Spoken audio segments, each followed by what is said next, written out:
So hopefully mine records this time because this morning I had an issue. But so thanks everybody for coming to the Patreon Zoom chat of the Contrarians. So I'm going to go back to our thing here. So this is the agenda. We're going to do a quick introduction. Let us know who you are, where you're from. We'll do a quick icebreaker question. Then we're going to get into the contrarian topic discussion. So if anybody saw the poll that was on the Patreon page, the topic that won the poll was underrated bands. So we're going to each go around. Maybe the first time we go around, give the one big band that you want to talk about. Tell us why they're underrated. We'll each give at least one. And then if time permits, maybe we'll do like a second round, or maybe we'll have a impromptu discussion further than that. So introductions. Tell us who you are, where you're from, and what you do. But also, I'm going to tag the icebreaker question onto this as well.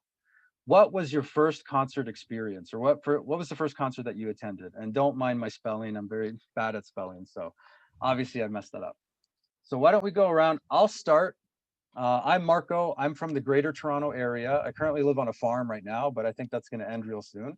But we've been doing the Contrarians for 3 years, which is really cool. I typically work as a full-time job in social service work. So I support folks in the justice system find employment.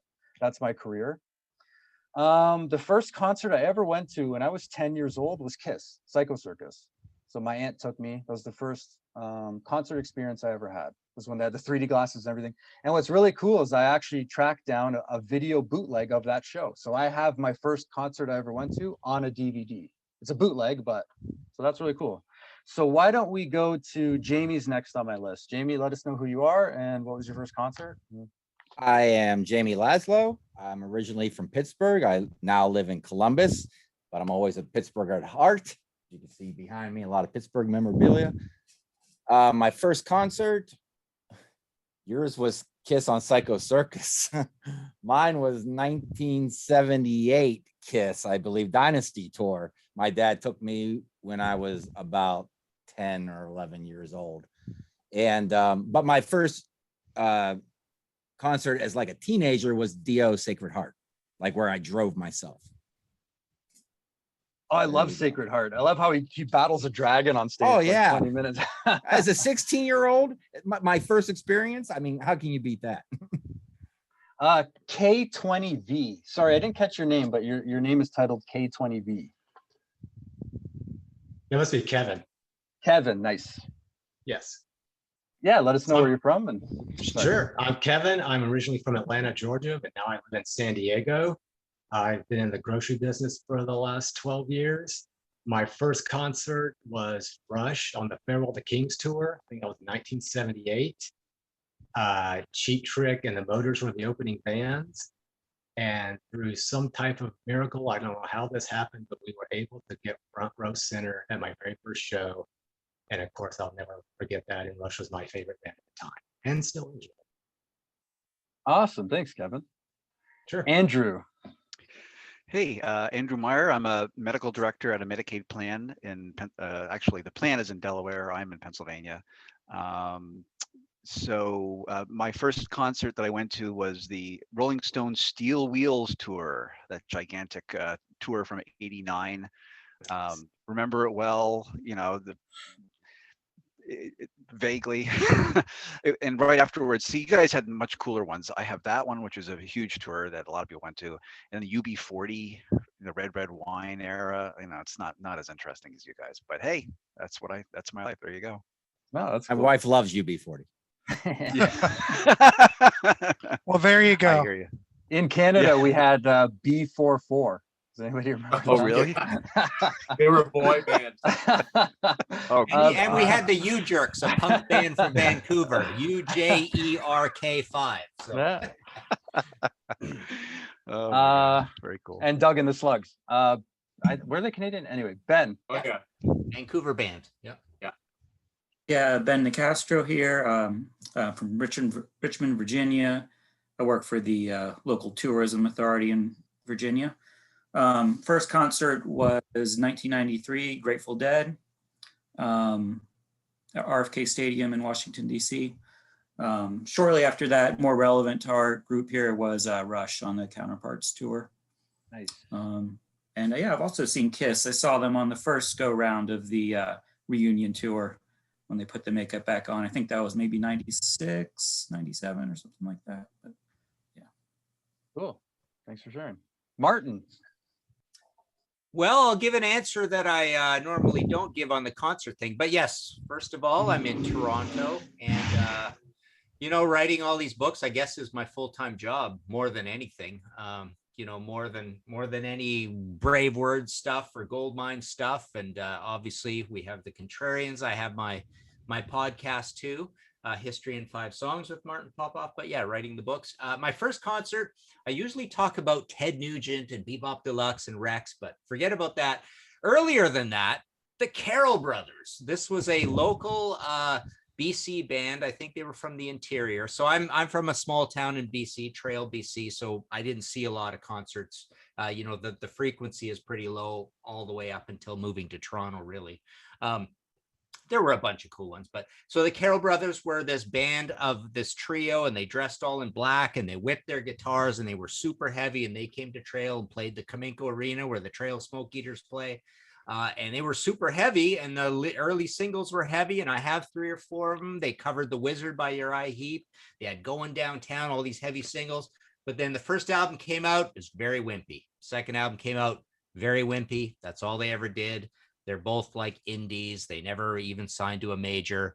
So big disappointment. They were amazing live, super heavy. Saw them like 4 or 5 times before I even went to Spokane to see that other band.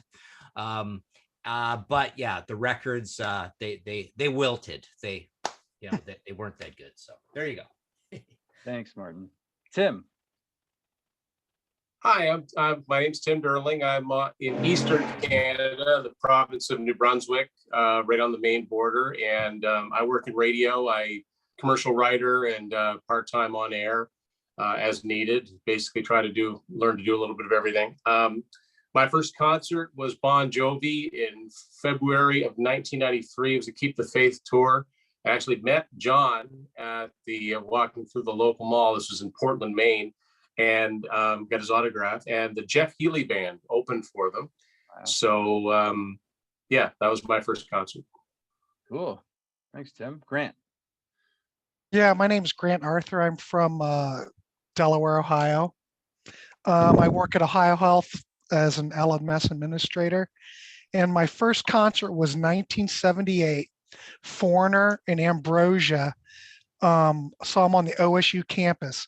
Now, Ambrosia opened for Foreigner.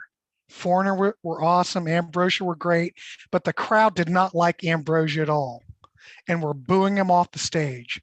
So David Pack got pissed off and went, "Fuck you." Oh, sorry. To the whole crowd. And everybody just went, all right, kind of let him play. I'll never forget it because I was like 13. I was very impressionable and it was something else. Cool. Thanks, Nice. Grant. Nick S. Squire. Thanks, Mario. My name's Nick. Esquire is the pseudonym that I use when I play part-time in a band. I live in Pennsylvania, about an hour west of Philadelphia, and Amish country, actually. And what I do for a living is embedded in that pseudonym, so you can figure it out. First concert, 1983, Pocono Jam, all-day festival in northeastern Pennsylvania. 5 acts on the bill. Headliner, well, we'll start at the bottom of the order. A band, where are they now? The Elvis Brothers. It was a rockabilly act. Second on the bill was Foghat. Third on the bill was the Joe Perry Project. Oh, wow. And at the time, I didn't know. There you go, the Elvis Brothers. That is impressive. That is impressive. There you go. I'm pulling shit out as we go. Actually, I remember the drummer stood up on his bass drum and was doing all sorts of shenanigans. Joe Perry Project. Then underneath the headliner was Cheap Trick. And the headliner was Joe and Jet and the Blackhearts. Oh, wow. I was about 13 years old, and it was quite a day. Being allowed to be there with a friend of mine. We're both 13 at an all-day festival, something I don't think parents would do nowadays. Saw a lot of things I'd never seen before, but we survived. It was a great time. and that really propelled me on my love for live music after that. Nice. It's a lot of bragging rights for one show. Very good. Yeah. That was a good show. Yeah, It was a good yeah. UB40 was okay. So were the Good Carroll ska Brothers. band. Yeah. Yeah. Nicholas Impact AV Solutions, our old pal Nick. Oh, I should have changed my name. Free Hi, plug. I'm Nick. I work at a AV company, as you could tell by the name. I'm also one of the Contrarians, although I've had to take a little step back lately, but I'm happy to be here. My first concert, and I think it was Iron Maiden, the Matter of Life and Death tour. So I mean, I don't know what year that would be, but geez, probably when I was like 15, I think, which I guess you could probably figure out how old I am if you're willing to do the math there and look it up, but I don't want to do it. So that's yeah, that's me. Cool. Thanks, Nick. And last but not least, Matt. Hi, everyone. Matt Thompson. I'm in Cary, North Carolina. Grew up in the Boston area. And I work in software industry, software for large law firms. And my first concert was in 1983. It was the Kinks in the Worcester Centrum on the State of Confusion tour, and with Robert Ellis Oral opening up. Wow. It was amazing. Cool. Nice. I wish I Welcome, would have saw Matt. that. Nice. Welcome. Thank you. Yeah. All right, so let's move on to the reason why we're here. The Contrarians' main topic discussion of today is name an underrated band and tell us why they are underrated. So we'll go around. If we have time, maybe we'll get to a second band or a third band, but let's just start off with maybe one each. I'll go first. I'll be fairly quick. So a band that I think is quite underrated, and unfortunately, I don't have any more physical stuff. I used to have all kinds of CDs, UK imports, live stuff, rare stuff. I sold a bunch of that a long time ago. I kind of regret it, but one band that I had a couple of CDs of was a band called Bronco, and they were an early 70s folk rock band. They might have been formed in the late 60s. They opened for Led Zeppelin, I believe. The vocalist was Jess Rodden, I think is how you pronounce his name. He went on later to do, I think, the Jess Rodden Project or something like this, but he was a vocalist. And they had, I think, about 3 albums in the 70s. I had the first 2, Ace of Sunlight and Country Home. And I think Jess left after the second album, and they had another vocalist, or I think they replaced him with just another member of the band for the third record. I never heard the third record. I don't know if it's any good, but I really dug the first 2 records. They're not a very, very heavy band, but they're like a folk rock band, and some of their stuff is kind of rock, maybe slightly progressive, but they are very folk rockish if you like that type of stuff, bordering on some of the folk rock type stuff that Led Zeppelin did. So I can totally see why they opened for Led Zeppelin in the early 70s. Why I think they're underrated is just because, like, who am I? My subjective opinion in music is I really dug those 2 records. I think they probably could have been a bigger band, but they're definitely underrated just because I don't know if I've ever met anybody else who's into music who ever even knew who Bronco was. So they're kind of obscure. If you go and look up their tracks on YouTube, the views are pretty low, maybe a couple of thousand on a track. So they're definitely an obscure band. I think they're underrated. I appreciate their music. So that's my pick, is Bronco. So if you never heard of them, check them out. If you have heard of them, then yeah, cool. So why don't we go back around the circle? And Jamie, what's your band? What's your pick? Well, all day today, I was going to talk about the Screaming Two-Do Wheelies.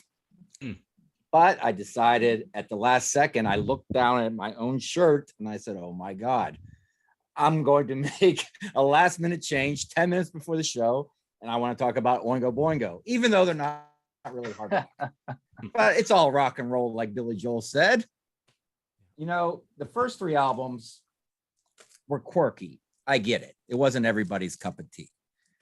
But I mean, this should have been their NXS kick. You got Just Another Day, Dead Man's Party, which was a mild hit. No One Lives Forever, Stay, Weird Science, which people know from the movie. But those should have been huge hits. And the next one should have been their NXSX, kind of big, but not quite as big. Boingo. They, Danny Elfman, lead singer, leader of the band. I think everybody here knows Danny Elfman, the name. Yep. He's done movie scores. He wrote the theme to The Simpsons. As big as he is and as respected as he is by everyone, you think people would be curious about his past and go, well, what's his past all about? Oh, he was in a band called Oingo Boingo. Let me check it out. And you would think that the band would grow from his score writing and it would become like, I don't know, name a band that got bigger. Queen, but not quite as big. You know, Queen became huge now, what, 30 years after Freddie's death. I'm not saying they should be that big, but I think a lot more people should be talking about them. I don't know. Are they too quirky? You guys tell me. I think Oingo Boingo is all but forgotten now. Unless you Yeah. listen to like an alternative station, they may play Dead Man's Party, but that's about it. Yeah, and this, they went into the studio and released in 1988 a lot of their best songs played live, not in front of an audience, just played live in a studio. And the quirkiness and popness and alternative kind of went away, and the rock and roll started to emerge. And if you really want to get into this band, I would tell you, if you're, you know, come from a rock past, listen to this album, Boingo Alive. It rocks and rolls. So yeah, people need to talk about this band more. Nice. Nightmare on Elm Street. You did the score for Yep. that, Danny No, Elfman. Nightmare Before Christmas. Oh, I'm sorry. Yeah, what and he that- Very sings similar, that. very Yeah, similar. close Yeah, enough. you have so many fans of that movie, and they're listening to Danny Elfman's voice. Why doesn't anyone go backwards and check out where he came from? They actually He did marry originated- Bridget Fonda, though, so I'll give him some props there. Yeah, and looking the way he does, big props. But they originated on the Gong Show, believe it or not. And they were called the something something that's of a the deep Oingo cut. Boingo and got gonged. I Cool. had no idea. Yeah. Thank you. Kevin, what's your pick? So I don't necessarily think this person is underrated, but I think as a career, this person likes to stay underrated. And I'm going with Iggy Pop. And the reason I think that is, I mean, I think everybody knows about the Stooges and that history, but at the time they came out, I mean, they were very obscure. I mean, I went for years without ever hearing about them. And it wasn't until after like the punk explosion in '77 and after that filtered out and the Clash became popular that you really could start going and backtracking and finding out about him.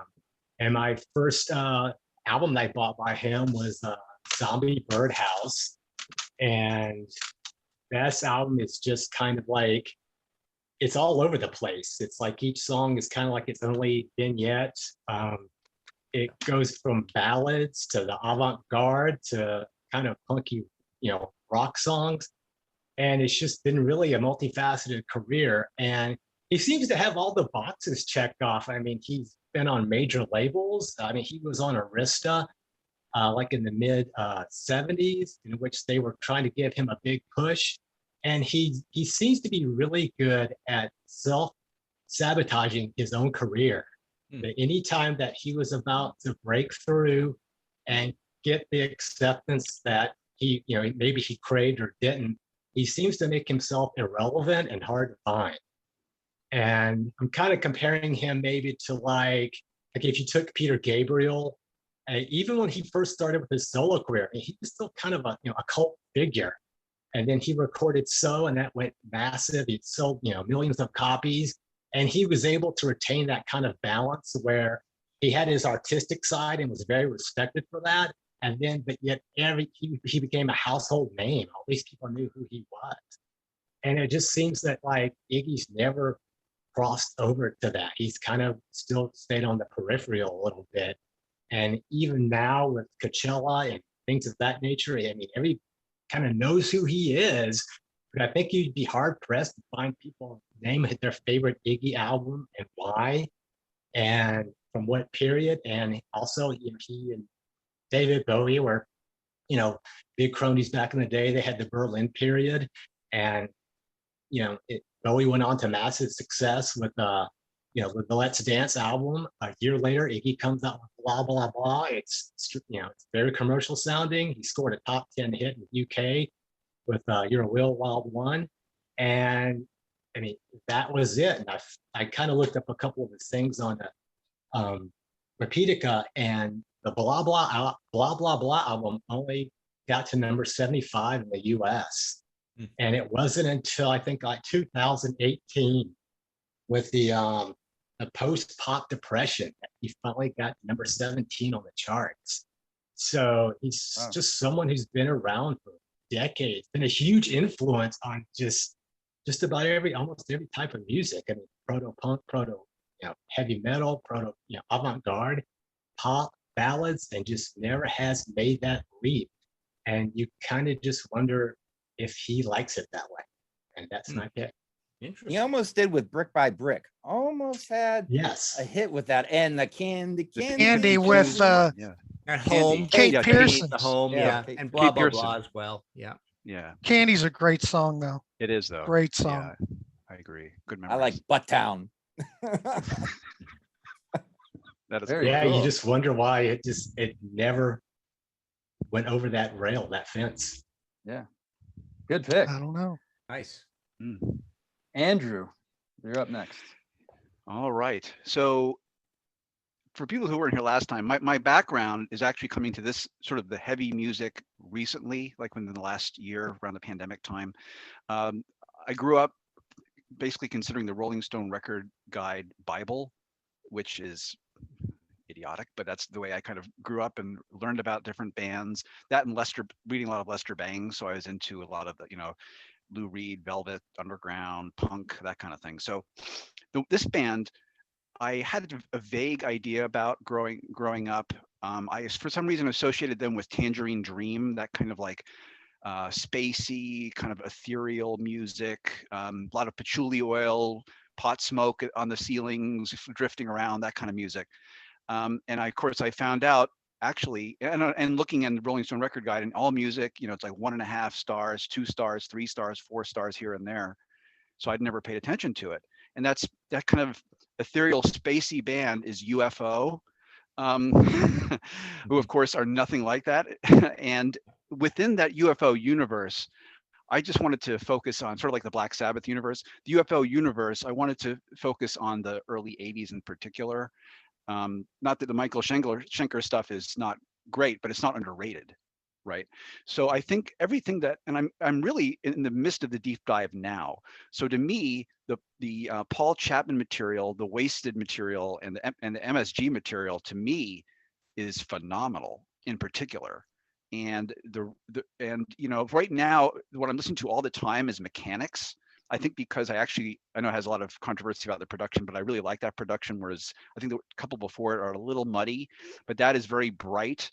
It has that kind of like churning quality that I just can't stop listening to. And that kind of, to me, for UFO at least, is the best of that period. And I remember hearing Martin mention something about that cover. I have the most bizarre feeling when I look at that Mechanics cover, because I love the concept of it, but I hate the execution, because parts of it are in 3D, parts of it in 2D, it drives me nuts. But anyway, that's just my little tangent. But yeah, so for me, I mean, considering how great that material is, and from a general music fan's perspective, they've mostly never heard of it or looked at it and seen it rated pretty much in the dumps. And one quick question I had about that for the group: if Michael Schenker was not German but British, and he had not been in UFO before, would MSG be considered a new wave of British heavy metal band? I think probably. Yeah, I would definitely. like that. Yeah. Yeah, I'd and say Wasted so. sounds that way too, but I don't know it as well. So Yeah. Yeah. very cool stuff. Awesome. Cool. Great Cool. pick. And cool question Nice, too. Yeah. Thanks. A nice shirt. Ben. Yeah, so when the topic came up for underrated bands, I wanted to pick a band that had a extensive enough discography where you could say these guys were in there, slugging away for a good number of years, but just never managed to break through. And as soon as they kind of stopped putting out records, they were completely kind of forgotten by the mainstream, I think, at least. You turn on, at least when I was a kid, you turn on classic rock radio, you would never hear this band. You really wouldn't even see their records in the record stores that often. But what I'm talking about is Budgie. This is their first album. I think 71 is when it came out. So they were right in there from the beginning, putting out heavy records at a time when not too many bands were doing, heavy music. Squawk there, their second one. And then Never Turn Your Back on a Friend. So they're doing heavy music right in there with, Deep Purple, Uriah Heep, Black Sabbath. Sabbath is one band that they get compared to quite a bit for kind of their tendency towards heavy lumbering riffs. But they also have this sort of quirky side to them, a bit of a sense of humor to the lyrics, a bit of like weird kind of stoner ideas going on lyrically and stuff. And as you proceed through the discography, their music gets a little funkier, a little stranger as you move through these albums. But I don't think that most of the general public knows Budgie's music beyond maybe the Metallica covers that were done. They just were a really obscure band when I first started getting into, digging deeper into heavy music. They did this album, Power Supply, kind of trying to ride the coattails of the new wave of British heavy metal. It's kind of a turn towards the heavy for them. Great album though. And then they kind of closed things out with this album, Deliverance from Evil, which is almost sort of an AOR kind of thing going on this album. A lot of more pop oriented stuff. But that was the last album they put out until like the mid 2000s. They did do one album, which I don't have, which is not a bad album. But yeah, they're just one of those bands that never understood why they, among groups like ours, I'm sure all you guys probably know them, but if you were to talk to your average person, probably doesn't know anything about Budgie. So I thought they would fit the argument pretty well. Awesome pick. Very cool. Actually, I think when I was on the Brain Train, they asked me like, what's one band that you think is very underrated? And I said, I used a bit Budgie. Martin, you're next. Okay. I had a bunch of stuff brought out, and I have usual bands I kind of talk about in this, and people always hear me talk about Love, Hate, and King's X, so I'm not going to talk about them. I'm going to talk about a band that I've been jogging to a lot lately, and that is Golden Earring. This is a two-hit wonder with Radar Love and Twilight Zone. But I really think as I wander around Toronto listening to this stuff, I'm always blown away by songs like Heartbeat, Weekend Love. It's almost like they're Dutch. They didn't move to America, so they're underrated, but they shot themselves in the foot anyways. And I hear they're kind of wild guys. They were big partiers. Everybody I've ever talked to who's toured with them said they were pretty crazy. So they are Dutch. English isn't their first language, so there are limits to how big they were going to get. But it's a band that I thought, I kind of fantasized the whole idea of this being a band that could have sold a lot of songs to bigger artists and had them record them, like Long Blonde Animal from this one. We got a few others here. Something Heavy Going Down was on radio a little bit from that one. There's Cut, the only album that was pretty big, but I don't even think it went gold. There's a couple of there's a super early one. This is a great album, the one that came just after Cut, NEWS, with When the Lady Smiles. Like, what an incredible smash single that is. That's almost my favorite song by them. And I cite it as an example of really good use of 80s production values. Like it's got these big, caranging, heavy, processed drums and toms and everything. So this band really strikes me as a band that if they weren't willing to move to LA and learn English and play the games of everybody, okay, that's fine. You're not going to be big. You're going to stay underrated. But I almost think, again, they've got just some gorgeous songs that I listen to and go, any band could have picked these songs up and had like a smash top 10 hit with these. They were great songwriters, and every record sounded good, and they put out lots of records, and they followed up Cut. I mean, they followed it up with NEWS, and they were making records all the time. And they were on a major label in that, but it's the curse of not moving to LA. I just did an episode of History in 5 Songs called Gotta Move, which is all about bands that moved or didn't move or whatever. And this is one of those that probably shot themselves in the foot. So yeah, Golden Earring. Good choice. Oh, I yeah. just bought That was a very Switch good not choice. too long ago. I just bought Switch like last year and heard it for the first time. Yeah. It is so wonderfully weird. I love Yeah. it's Oh, like I the love music. this one too. Grab But it on for a Switch, second. yeah, I have that one too. I just got Yeah. that one. Great. On album. Switch, it feels like the music's gonna fall to pieces, but somehow stays together. Right. Like a ball of yarn where pieces are going left and right, but still stays in a ball somehow. Yeah. Well, the early stuff's pretty ragged, and the songs are long, and they're not that greatly recorded, and they're pretty, but they got very sophisticated around the time of Long Blonde Animal. That's my favorite period. Long Blonde Animal through Cut and NEWS and whatever that other one is called. No Promises, No Death. Love that record, and just so capable, and it just seems like those guys could have got super rich just selling songs to other people. Wow, I don't know anything about Golden Earring other than the I need Radar more. Love. Yeah, I need more albums. Tim, you're it next. kind of reminded me of. Sorry. Oh, go ahead. Sorry. Oh no, it's okay. Go ahead. You come around. No, to me, go sir. ahead. Finish your thought.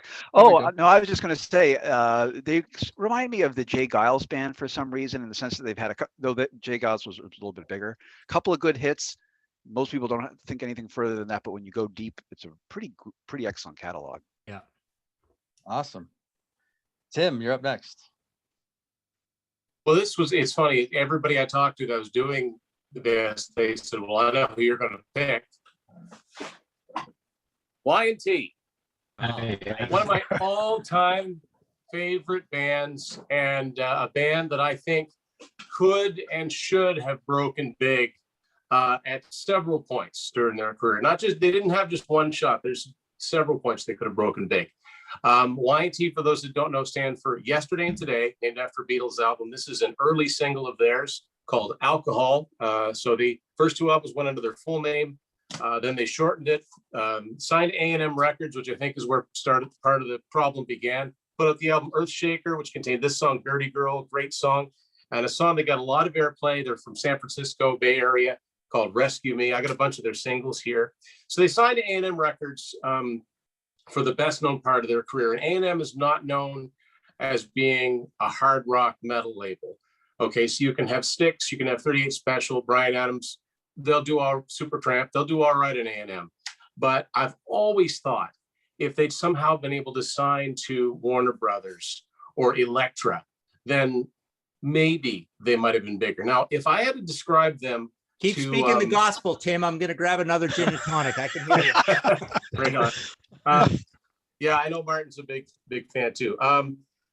If I had to describe them to someone who didn't know what they sounded like, I would say that they're a cross between the David Lee Roth era of Van Halen and the Sammy Hagar version of Van Halen. They're a party hard rock band that can sometimes get very, very heavy. The lead singer and the only guy that's been with the band still, because of the 4 original band members, 3 of them have since passed on.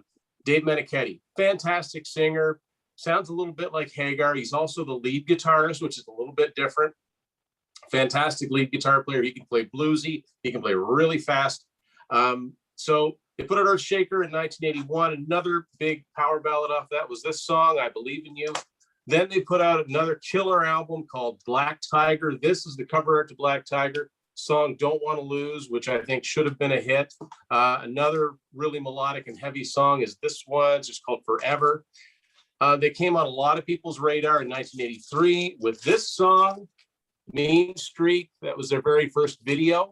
That's again, I'm going to go back to A&M Records. I think that's part of the problem because MTV went on the air in 1981 and MTV was starving for videos to play. They didn't have a lot of videos to play. If anybody's ever looked at the list of the videos that MTV played on their first day of broadcast, they're playing live REO Speedwagon videos and April Wine videos and Triumph. And even if A&M had given them a little bit of money to shoot some videos for Rescue Me, I Believe in You, Don't Want to Lose, just soundstage videos, MTV would have played them. I know they would have played them because they had to play them. They just didn't have that many videos. So they missed out on that early chance to get in early. They were also considered a bit of an honorary band with the new wave of British heavy metal. They weren't British, but they loved them over in England. Kerrang! Magazine wrote about them all the time. I think that percentage-wise, they probably sold, maybe not sold more albums physically, but per capita. I think the UK always was a good spot for them, and so was Japan.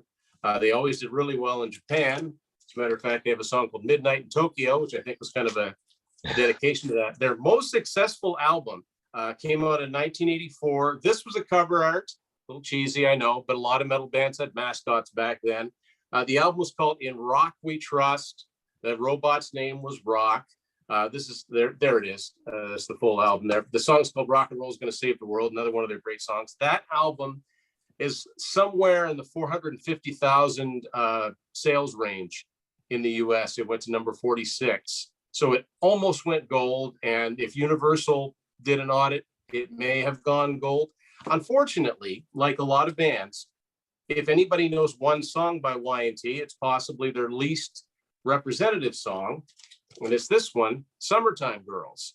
I There played you it go. today. That's it. That's the only song I know. Yeah, which is a really, really poppy song. It's the only song that got much airplay. The video got a lot of airplay on MTV in the summer of 1985. The song reached number 55 in Billboard. So it was getting played on a lot of top 40 radio stations. And again, I think A&M totally dropped the ball because it was a fun pop rock song. Yeah, okay, maybe it wasn't heavy like the previous stuff, but they could have been able to make it into a hit. And I think that that song could have done for Y&T what Jump did for Van Halen. I don't mean a number one song, but it could have been top 10, and it should have been top 10. It's a fun song, and it still does get a lot of airplay. So then at the end of 1985, they signed with Geffen Records, and they do 2 records for Geffen, and they totally revamped their image. Very, very glammed out for the album Contagious. And then they did another album, 10, in 1990, which is when I got into the band. But as so typically is the case, I get into a band, then they split. I don't mean they split, but they're like, hey, you know, the 2 main guys, Dave Menichetti and Phil Kennemore, we've been going since 1973. We really haven't made much progress. Let's call it quits. They reunited in the mid 90s, did a couple of, I think, really, really strong independent albums. They've since only put out 1 album since then. It's been 11 years. Matter of fact, today is 11 years to the day since it came out, called Face Melter. But if you love early hard rock bordering on metal, the albums Earthshaker, Black Tiger, Mean Streak, those are typically the 3 most, they're not the biggest sellers, but they're the ones that are the most respected. They're usually referred to as the trilogy. And if anybody's interested in checking them out, probably the easiest thing you can find is this compilation that came out in 1990 called Best of 81 to 85. And this covers the A&M years, which were even though A&M didn't make them into stars, they were still their highest profile years. They toured with everybody. They were also one of the early bands to play places like the Starwood, even before Van Halen. So Van Halen knew them, Quiet Riot knew them. They toured with Motley Crue, they toured with Aerosmith, they toured with Dio, they toured with Sammy Hagar. I'm probably forgetting a ton. AC/DC, they opened for AC/DC in Europe in the early 80s. So they were on all the big bills. You know, if you look up old metal compilations from the early to mid 80s from K-Tel and Polytel, and they're on there. You'll find songs like Mean Streak and Don't Stop Running.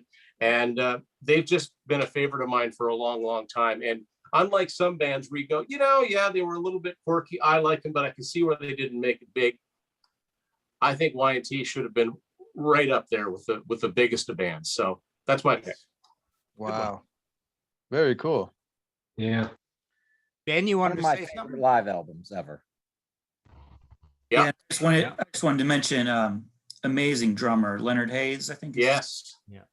Drumming on those early Y&T albums is incredible for that alone. If you like great drumming, One bass drum. He had one bass drum, and you'd swear he had a double kick.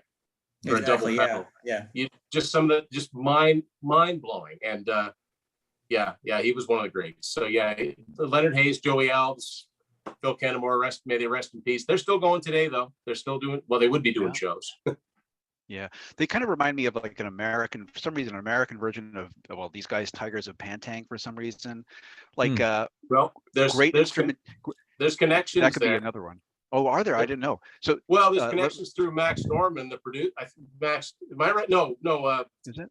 Chris Sangarides. Yeah, because Chris Sangarides produced Mean Streak, and I know he produced Tigers of Pantang. And correct me if I'm wrong, but I don't know how to say his name. John Taylor Dismukes. Did he not do that album cover, Crazy Nights, Martin, or is that somebody else?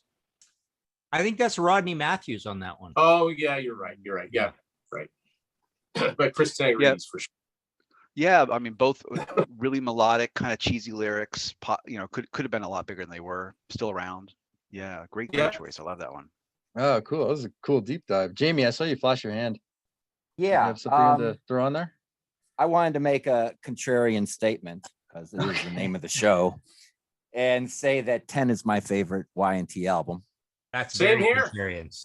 And my favorite song by Y&T is 10 Lovers. You I both joined the Hall of track Fame of on the album. Oh my God. We're having a contrarians explosion right now. Yeah, no, I'm right there with you, Jamie. That's when I got on board with that band. And I saw the video for Don't Be Afraid of the Dark, and I said, holy cow, this is really good. And I knew enough about them to know that their albums are rare. And if I see any, I should probably pick them up because they're probably going to be deleted. So that whole summer of 1990 was like searching frantically to find Y&T, and nobody knew who they were. They'd say, what? Who? Anyway. I think part of the problem with Summertime Girls being a hit is it appeared before it was on Down for the Count, it appeared on this live album as the only studio track.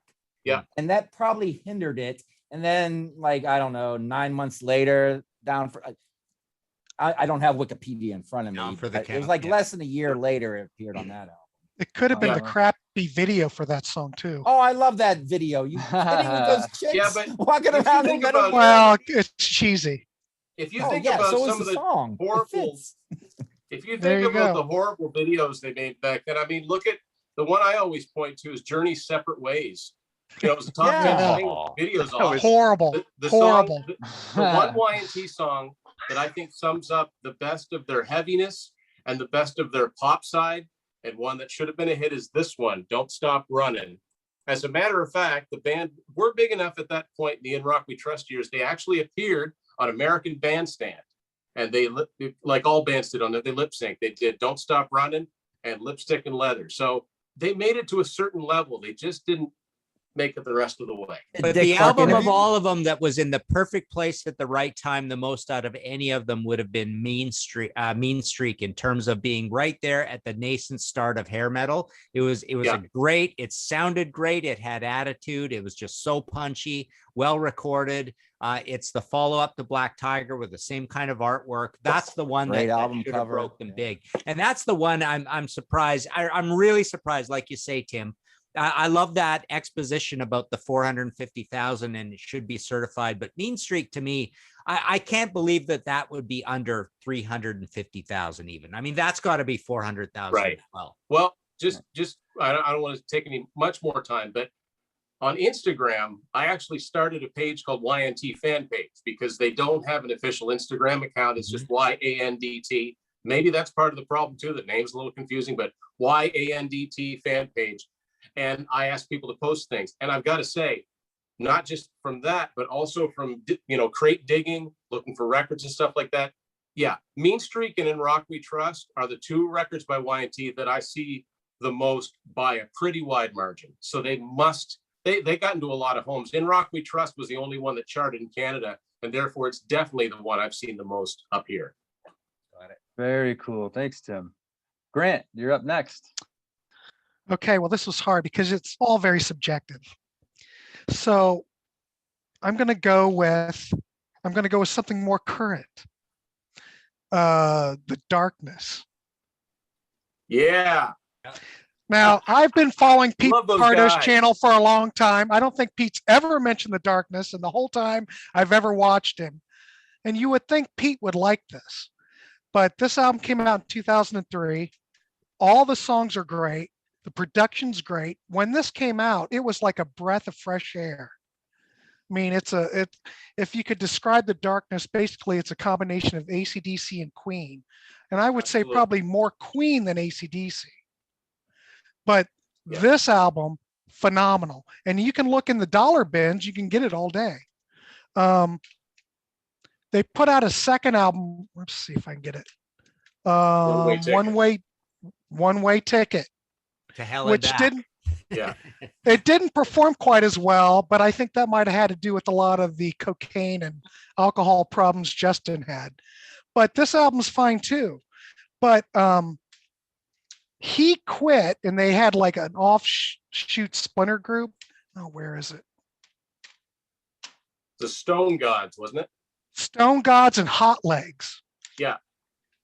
Oh, I Part- had part Hot of the Legs issue- here. Part of I the don't know issue where it would is, Definitely but- be Justin's voice. It was definitely an acquired taste, almost a novelty voice. I think he's incredible. I Once- love it. Once you get used to it, but guitar solos were back, right? You're right. They were a bit of a novelty band because of Justin. They were comedic, right? And their videos were very comedic as well. I mean, they didn't take themselves seriously at all. I mean, it's very Spinal Tap-ish, if you want to say that.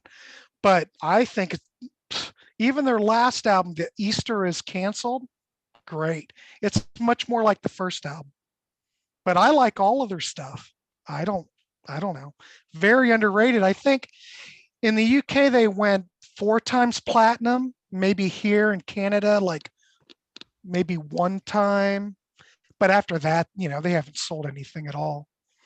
I was in high But- school. I remember when The Darkness came out and they had that one song, I Believe in a Thing Called Love. And I remember it was like, oh, like It's rock, such a like great rock song. music's coming back. And then I never heard of them again after that.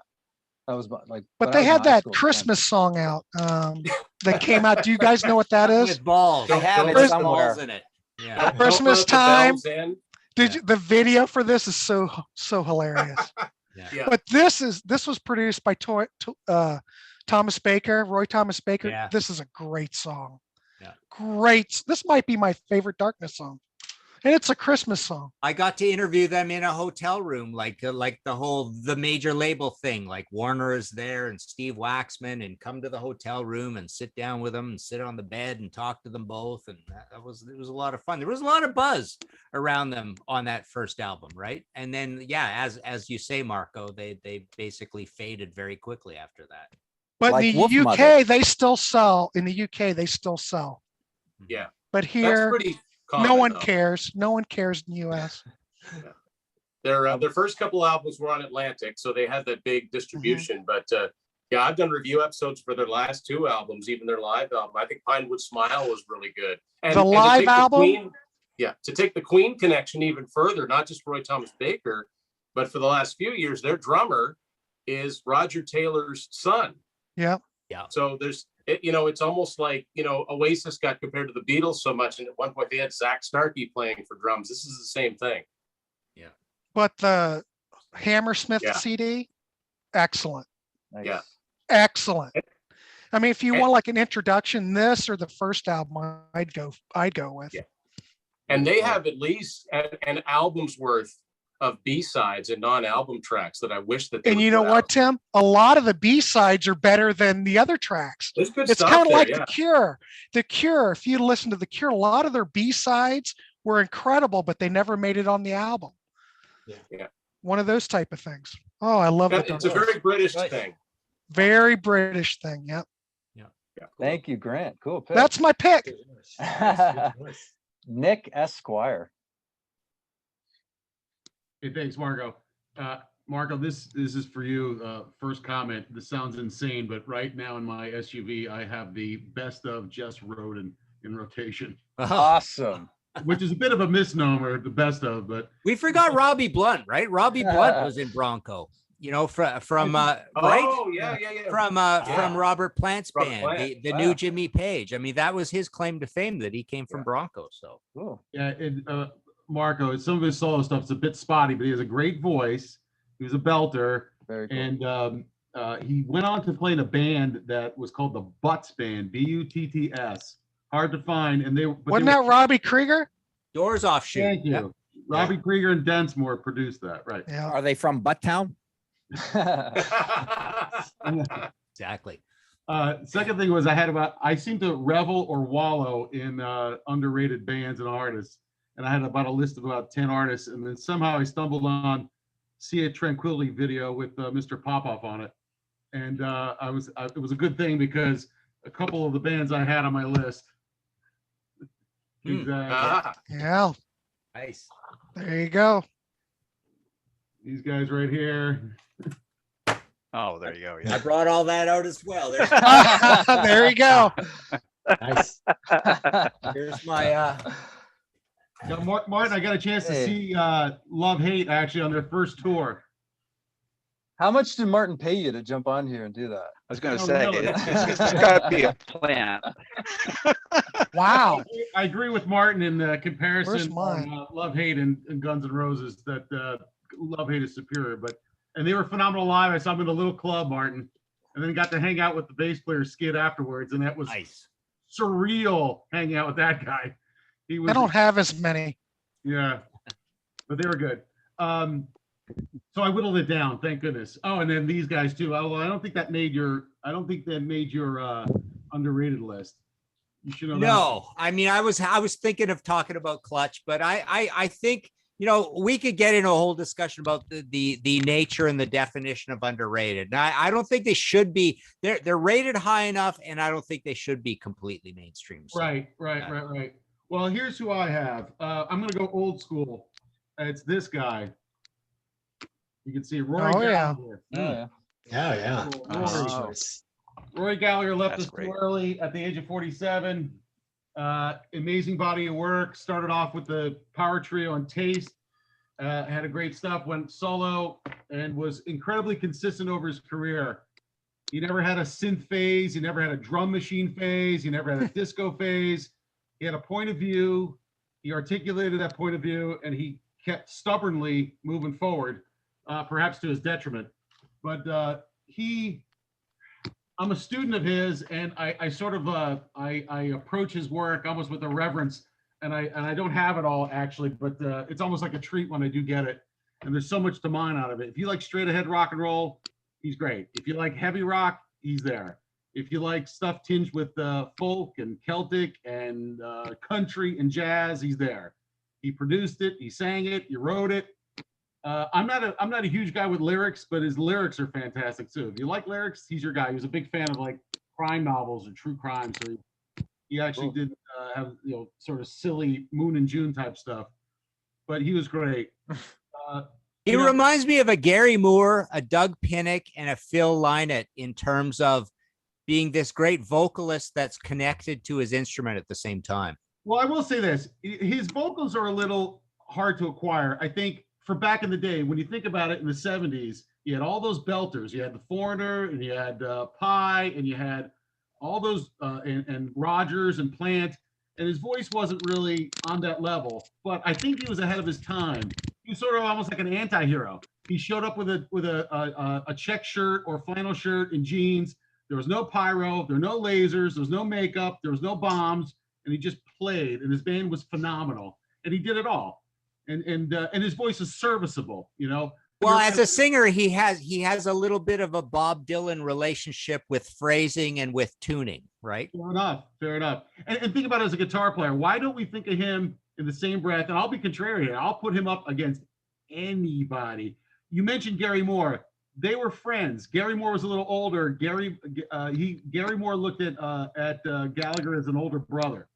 And when you look at the people who say such glowing things, and just check YouTube and do a search. Off the top of my head, Slash, love the guy. Alex Lifeson. I was going to say, yes, Alexander Zavovinik or whatever. Right, Alex. Brian May. Hey, Brian, thank you. That was his hero. And and to Rush's credit, one of the reasons I think this guy was underrated, nobody would take him out on the road. That was a guy that you did not want to follow. And so he was always slogging it in the US on his own, but to Rush's eternal credit, they brought him out there. And so, you could go on and on. Gary Moore loved the guy, Joe Bonamassa, on and on and on. So for those who know, guitar players who know, I mean, he has a tremendous influence, but why don't we talk to him? And one thing that I've seen on when you talk about Sea of Tranquility, and Martin's talked about this, compare his output like in the 70s with what other bands were doing at the time. Compare his output, although less of it, in the 80s with other artists were doing at the time. And his stuff not only weathers well, it holds up. It's fantastic. But here's part of the problem. I think a lot of people blamed his record company, Chrysalis, and something could be said about that. But Chrysalis maybe have had patience for Rory. He never released a single, no singles. So how could radio get behind him? So he wasn't a singles guy. He wanted his work to be taken as a whole. So no singles. And again, his personality was very low key, that sort of stuff. So he wasn't sort of tailor made for like that kind of PR to be a guitar hero. That's why I look at him as like an anti-guitar hero. I think he had more in common with the grunge people, but not that style. Nice. Great choice. Yeah. Whatever kind of style music you like, you'll find it. And I would implore anybody, just do a YouTube search, because where this guy, and it's a thing, I think it's a problem because people didn't really, you can only read about it in print, but there's a lot of video of this guy out there, and he's fantastic. He's absolutely incredible live. And just do a search and look at some of the more higher rated videos of him out there. It's just incredible. And what's nice about it too, there's a bit of a resurgence. There's a Rory festival every year in his hometown in Ireland. The Edge was a big devotee of his too. Different style of music, but love the guy. And his bass player takes out a band now called the Band of Friends, and they play Europe, they play the States. They were here a couple of years ago, right before COVID. They had Davey Knowles on vocals. He was fantastic. And the late Ted McKenna was on drums. Speaking of underrated drummer, who was in Alex Harvey's band, and then also Nice. Love Alex Harvey. and then also MSG. Michael Shaker's band. That guy was fantastic. I got a chance to speak with him after the Band of Friends, and he was just such a gentleman, and but just a great guy. And so I recommend Rory to anybody. He's just why we don't talk about him like we talk about others. And I don't want to badmouth anybody, but I'll stack Rory up against anybody. And I'll throw the Sensational Alex Harvey Band on this list of underrated bands too. He was on my short list too. He died quite young. Well, he also has that. He died young. Yeah, he died in the commemorative coin 80s. from Ireland as well. He died at age 47 in 95. I discovered him in around that time reading Goldmine. That was how I picked up on him. Rory was never played on radio in Pennsylvania. You just didn't hear him. He didn't have videos. That's another thing. No singles, no videos. So he was just so under the radar. But there was a few brave souls in Goldmine talking about him. That's how I heard about him. And then there was a tribute album put out by Peter Brown regarding Peter Green. And Rory was on that album with all sorts of musicians, and he was fantastic. And that's how I heard about him. And then you blink an eye and he died right in 95. Matter of fact, I think the guy would be alive if he had the same ailments today. It was one of those things with bad timing, like his career. Yeah, very excellent choice. Nicholas, Impact AV Solutions, you're up next. Who's your underrated band? Oh geez, I don't know. We're in close to 8. Maybe I can go last if everyone else wants to get their turn, just in case we Sure. Well, the only other one other than you is Matt. Well, here, Matt, why don't you go that way? Go for it, Matt. Okay, thanks. So the one that I was going to suggest, I don't think they should have achieved greater commercial success, and they didn't achieve any, but more sort of critical reputation, and that's the Jim Carroll Band. So if you think about like the New York poet kind of thing being primary, so like Lou Reed or Patti Smith, who have like sterling critical reputations, I think his lyrics are just as good. They're just as poetic, I think. But the band was so much better. Like I love the band that he had. I think it was a pre-existing band. They just inserted him into a pre-existing band, but only 3 records, I think, but they all sound great. His only semi-hit was People Who Died, which is sort of a novelty song. It's a good funky kind of song, and it's a cool lyrical idea. But his other stuff was sort of even more lyrically interesting.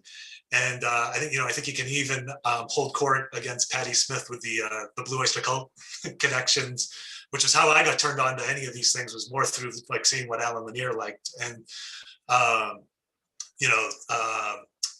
think Perfect Water holds up well with Shooting Shark, for example. So his lyrics could have been done by other folks, and just really like that band. Never got to see him live, but would have been good. And apparently a good basketball Diaries, player. right? Basketball Diaries is probably his biggest hit, right? Yeah, it's a book, right? That's right, and I think that was probably the peak of his reputation, right? Because it had the Jack Kerouac quote on the book about the 16-year-old writes better prose than some, all these other writers, and so that was my choice. Good choice. Yeah, I'll have to go listen to that some more. Yeah. Hollywood I never Vampires. knew. The Hollywood Vampires, like Alice Cooper, Johnny Depp, Joe Perry, they did People Who Died on their last album, Rise. And I've never heard the Jim Carroll version. I should check it out. But it sounds very much like something that would have come off of one of Alice's early 80s albums. It's a quirky song, but it's cool. What year was that? People Who Died? 81? Yeah, either 80 or 81. Yeah. Because I remember in Central Ohio, they played that quite a bit. 1980. Awesome. Thanks, Matt. Very, very good choice. Nick, I know we're after 8 o'clock. Why don't you take us home? All right. Well, my answer is sort of odd man out and a little bit of a cop out. But I think Choking Victim, which is a ska punk band that is actually still like got a kind of a cult following. Like they're fairly internet famous, I guess I'd say. But they're a little bit of like a perfect storm. Like the legend goes that they broke up after one day of recording, and all the content that sort of slammed onto that album is like all the recordings they got done that one day was just slammed onto the album, and that was sort of the album. And you can tell it's very chaotic sound. What But year then- are we talking here, Nick?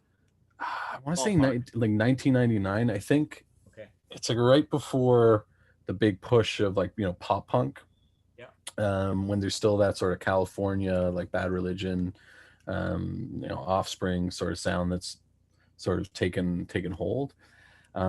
Anyways, they, like I said, they broke up, but there's a lot of really, really great songs, and it's a really cool mashup of that like pop sensibility that really took over in the early 2000s, and just like really aggressive, raw sounding punk, like a lot of just abject yelling and some really shitty production, which I really love. And yeah, it's a nice blend of a lot of heavier stuff for ska punk, but still a lot of really fun, catchy, upbeat, catchy songs with horribly offensive lyrics at all times. I don't know if anyone's familiar with it, but this is the same guy who went on to form Leftover Crack. So just by that name, you can sort of tell he's in your face. There are no punches held. But if you like that sort of stuff, it's really, really good. It's super easy to become acquainted with it, because like I said, there's just one album. They broke up after that. I think they're doing a reunion tour, or at least we're planning on it. I don't know how COVID affected that, but obviously not really in line with what everyone else was picking, more classic rock stuff, but you said band, so I just it's the only one I thought of. I listen to mostly overrated stuff. Choking Victim is a very heavy sounding name. Like that could even be like a black metal band, They like, certainly yeah, aren't I a thought it was. Christian band. No. No, they're not a striper, no. Very cool. They're not opening for Striper, no.